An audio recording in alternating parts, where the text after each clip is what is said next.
Hello and welcome on the Watches TV, and today we come back on some of the main watches participating in this year's edition of Only Watch. That's the charity auction raising funds to fight the Duchenne muscular dystrophy disease and hosted by Christie's auction house.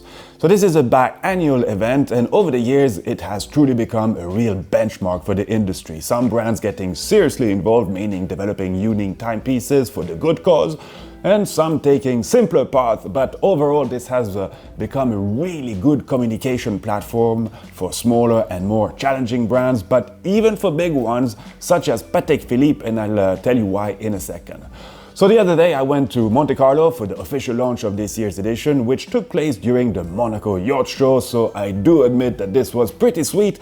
And when some people talk about watches as toys for boys, well, those toys are nothing compared to some of these gigantic vessels seen there, and actually almost makes you think that watchmaking is a cheap hobby relatively to these floating palaces. Well, nevertheless, always nice to see the watchmaking family together. Had a great time, but let's go back to the subject of the day and let's talk about some of these watches, and let's immediately set the bar this high as Patek Philippe put on auction an amazing timepiece with a unique version of its Grandmaster Chime, coming in a steel case. That's their most complicated wristwatch ever produced, featuring a grande sonnerie, but actually has 5 different striking modes, and overall features 20 complications on this double-sided timepiece. So as you can imagine, this has already gotten very serious collectors around the world pretty much crazy, and it should fetch an astronomical price. We're talking the $10 million range, meaning record territory by far for a modern steel watch. Okay, no ordinary steel watch, of course, and as a reminder, the Grandmaster Chime was first introduced as an anniversary piece for the brand's 175th birthday. So 7 were produced, 1 for the museum and 6 for some carefully selected customers of Patek. So 2 years later, in 2016, they introduced a simpler white gold version, less engraving in particular. And I concur that the word simple is not really adequate. Well, anyhow, the fact that Patek is giving away such a timepiece for this good cause is seriously just a super powerful statement saying, yes, we can do this. So in my opinion, and on a communication standpoint, it contributes very efficiently in setting them apart, just above everyone else. No other brand can and will come close to this.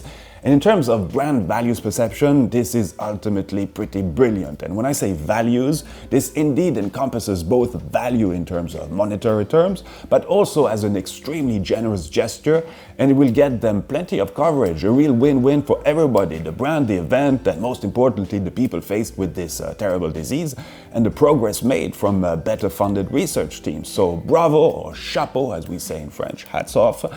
And to make things clear, and with almost a fun twist from Patek, I think I like this, the only one marking around the 24-hour indicator dial. Quite neat, I think.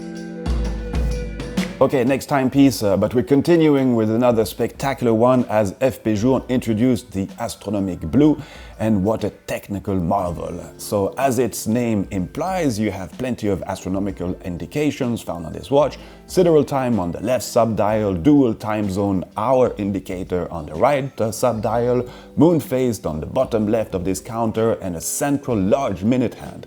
At 12 o'clock, you have a beautiful sunrise-sunset indicator with kind of a gauge system sliding on both sides corresponding to the actual date.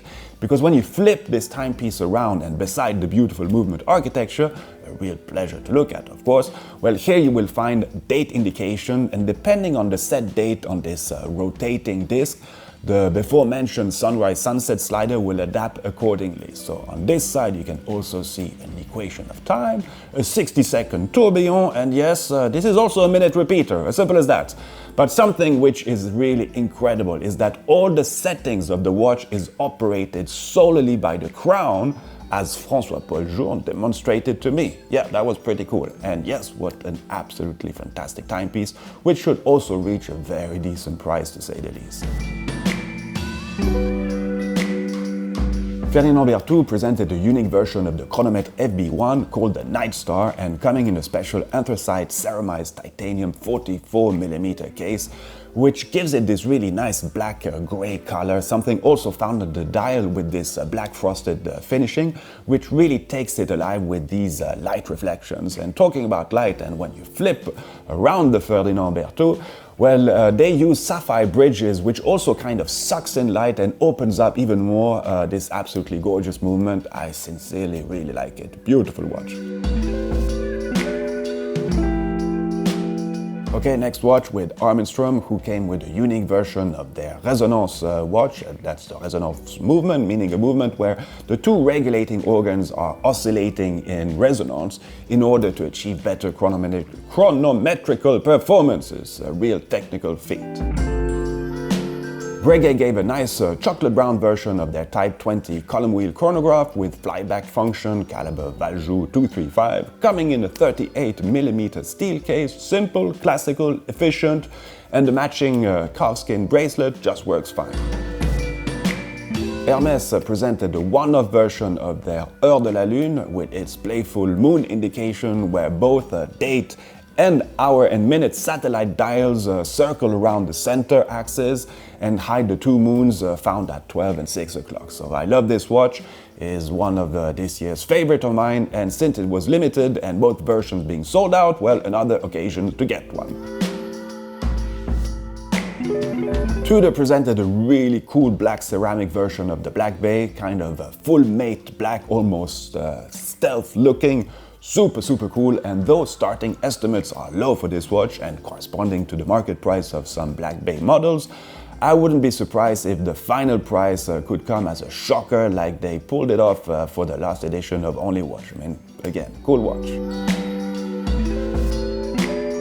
Richard Mille handed the RM11-03 McLaren model, and what is also interesting with this auction is that for some brands, the lot isn't only made by the timepiece itself, and in this case, the bid winner will receive a total McLaren experience, as they say, meaning a tailor-made McLaren driving suit. Okay, nice, but you will be able to use it during a test drive with fellow driver Bruno Senna, as well as visiting the Woking factory in England. Pretty cool experience, and on top of it, you don't have to buy a McLaren to be able to buy this watch, which is normally the case. The only pocket watch put on auction comes from Kari Voutilainen, who for the first time worked with his daughter and presented this TV-shaped timepiece featuring Le Coultre Ébauche movement, but finished to the standards of the great watchmaker. So the case is made out of titanium, dial out of solid silver with signature Voutilainen guilloche patterns, and I like this blue fumé glass, which combines nicely with the red hour indexes and hands. The other non-wristwatch featured in this auction is a special and unique version of T-Rex, the recently launched very original table clock made by MB&F in collaboration with L'Épée 1839, and this only watch version features Tom, the figurine, sitting nicely onto the beast. Again, a very cool object. H. Moser presented a really beautiful looking version of the Endeavour Perpetual Moon, coming with a special black dial made out of Vanta Black, a super black coating, and by super black I mean that this special material holds the record actually in terms of the blackest substance made of carbon nanotubes, which absorbs and traps 99.9% of the light. And I don't know if you can really grasp this on our shots, but I can really promise that the effect is pretty spectacular in real, because it precisely almost doesn't look real. Very bizarre. Acrivia presented a unique version of its chronomètre contemporain, coming with a blue-gray enamel dial which is hand-hammered and gives it a really nice texture. The case of this timepiece has been created and crafted by legendary casemaker Jean-Pierre Hagman, a neighbor of ours here in the old town of Geneva, and this watch is officially chronometer certified by the Besançon Observatory. So since all models of this chronomètre contemporain have already been sold, well, this is also a unique occasion to get your hands on one. Bovet presented the Recital 23 Hope, an oval-shaped timepiece, coming also with this signature travel desk asymmetrical case. This is really a very refined lady timepiece, nicely gem set, and on the main hour and minute aventurine dial you will find a miniature painted fairy seated on a moon crescent, and the details are just mesmerizing. A true beautiful and original timepiece. Still for ladies, Louis Vuitton presented the Escale spin time, and the spin aspect of this watch is that the hour index rotates on itself and displays the ongoing hour, while the other indexes are turned face down and diamond looking at you. Additional to some nice gem setting, the dial features enamel grand feu and colorful micro-painted patterns and Louis Vuitton logo. Another very interesting timepiece comes from Anderson, Genève, a real artisan type workshop, and the watch presented is really different from all others. It's called the Montre à Tact, but compared with the tact watches of the 18th century where you could actually feel the time with your fingers, in this case the hour indication can be subtly seen through an opening between the lower lugs of this fabulous looking case. You have no crown on the side of the watch, and this is found on the back of the case. I mean, true artisanship at its finest, beautiful. So yes, we were lucky enough to have access to all these watches just a few days before they made it to Monaco. But of course, we didn't have the time to shoot all 50 models participating in the auctions. Therefore, I just wanted to add a couple of things because these watches were not available when we were there. So first one concerns our good friend, Russian friend Konstantin Chaikin, who brought directly from Moscow a fantastic and unique version of his Joker watch. Fun, joyful, but real serious watchmaking nevertheless. So the guy is really creative, just love it. And this timepiece is actually called the Joker Selfie, since it holds little design twists corresponding to Konstantin Chaikin himself. For instance, the color of the eyes, and of course this mini watchmaker magnifying loop which opens when held vertically. So just super cool, I mean, what can I say? So the second one marks the collaboration of Urwerk and De Bethune, and I really like these kind of very special one-off type of projects. The fun aspect is that you clearly see both identities of these two brands in this unique timepiece. So Urwerk satellite time indication and case shape, De Bethune movement architecture, dual-sided moon indication on the front in particular. So it's not the first time Urwerk did this. For the last edition of Only Watch, they collaborated with Laurent Ferrier, and it will be very interesting to see what this watch will actually fetch during the auction taking place in Geneva on November the 9th, held by Christie's, and of course you can bid online. And I already know that we are going to see some spectacular bidding, the Patek of course on another record level for sure, but overall money collected will be in the very high numbers, but for a good cause. And it's nice to see so many brands making this special effort, but not only brands, so like for instance Jacob & Co, which is presenting a watch that maybe could be seen as a kind of normal, but for the bid winner to have this watch delivered to you in person by Lionel Messi, well, that's quite special too, if you're a Messi fan of course. So anyhow, it was great to be among watchmaking family friends, always a nice pleasure, had great fun again, and obviously having the opportunity of seeing all these crazy boats was also rather cool, to be honest, just completely another world, another dimension. But to finish off this report, also wanted to mention that these 50 watches are now going on a world tour. Dubai, Paris, London, New York, Tokyo, Singapore, Hong Kong, Taipei, and back to Geneva a couple of days before the actual auction. And you will find dates in the description of this video and on our website too. So if you have the opportunity of seeing them in real, well, it's a pretty cool site.